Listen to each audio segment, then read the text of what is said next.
मोती ओस का ऐसी तेरी आवे, गरीबदास कर बंदगी भाई भौर न ऐसा दाव, ऐसा दाव, ऐसा मौका, ऐसा चांस मनुष्य शरीर और फिर ये तत्व ज्ञान, और अब भी तुम पीछे रहोगे।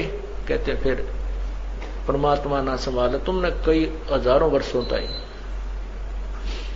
हजारों युगों तक नहीं संभालेगा, क्योंकि आप रिजेक्ट कर दिए जाओगे कि इतना कुछ होने के बावजूद भी, और फिर अपनी अज्ञानता और अपने ही ज्ञान के ऊपर आधारित होकर के अपने आप ही चले, संत की एक भी नहीं मानी। क्यों कुछ दिनों के बाद परमात्मा इतना सुख दे देता है, यूं सोचा बस मौज माजरी है और ऐसे ही होना था। नहीं, यही भूल समाप्त कर देना कि प्रभु के चरणों के आने के बाद जो आपने पुण्यदान किया है, ये हो सकता है आपका इस जीवन भी चल सके और एक दो जीवन और भी चल सकता है, इतना पुण्य हो जाता आपका। लेकिन जिस दिन से आप संत से विमुख हो जाते हैं उसी दिन आपका फुल स्टॉप हो जाता है। आप जो परमात्मा की मर्यादा को भंग कर देते हो, अपने मनमुखी शुरू हो जाते हो, उसी दिन से आपकी भक्ति पर फुल स्टॉप लग जाता है आगे की।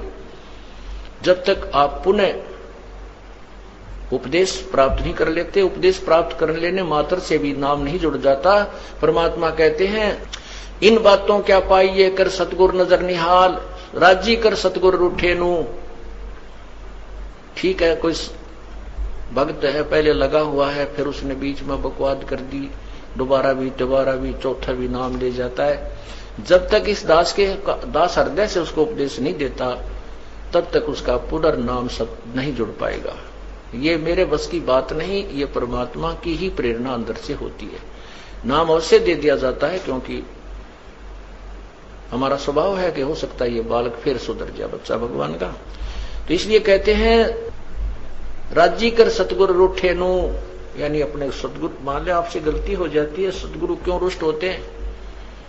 क्योंकि आप विद्यार्थी, वो विद्यार्थी से टीचर रुष्ट होता है जो कोई भी मर्यादा नहीं निभाता, बार बार समझाने के बाद भी शरारत करने से बाज नहीं आता, तो वो उससे रुष्ट होता है। ऐसे ही परमात्मा का मार्ग है, आप विद्यार्थी हैं, ये दास आध्यात्मिक टीचर है।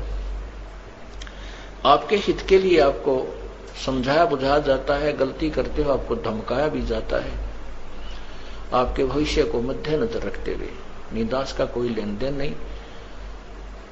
अब जो बच्चे परमात्मा से विमुख हो गए, नाम ले रखा था, गलतियों पर गलतियां की, हमने उनको धमका दिया, उनका नाम काट दिया गया यहां से, इस विद्यालय से, तो वो बाहर चले जाते हैं अपने दूसरे क्षेत्र में या दूसरे संत के पास, या जैसी पूजाएं जिसको पहले करते थे वो करने लग जाते हैं। और वो कहते हैं हमारे ताज भी ठाठ हो रहे हैं, हमने तो उनको छोड़ दिया, उस नाम को भी, संस्था को भी छोड़ दिया, और कहते हैं अब हमें कोई हानि नहीं हो रही है। पुण्यात्माओं, आप जब तक आपका नाम जुड़ा है, आप कोई गलती करते हो, परमात्मा आपको झटका देता है एक आधा हल्का सा, ताकि तुम सुधर जाओ, सावधान हो जाओ, आगे गलती ना करो। और जब यहां से विमुख हो जाते हो, आपका नाम कट जाता है, आपसे सत्संग में भी आते रहोगे, परमात्मा आपको स्वीकार नहीं करता है, तो फिर आपके ऊपर झटके नहीं आएंगे, आपको केवल वो काल पुण्य देगा जो आपका दे रखा है। जैसे विद्यार्थी, जो बच्चा स्कूल में आता है, गलती करता, टीचर उसको पीटता भी है, एक आधा थप्पड़ भी मार दे, खुड़कावत धमकाता भी है, और जब वो बच्चा स्कूल छोड़कर चला जाता है, फिर चाहे वो गधे पर बैठ कर बारी लेता रहे, कहीं घूमता रहो, कहीं खेलो, वो टीचर उसको कुछ नहीं कहेगा, उसके साथ से निकल जाएगा, वो कितनी शरारत कर रहा हो, वो नहीं, टीचर नहीं बोलेगा उससे, क्योंकि अब उसका विद्यार्थी नहीं रहा।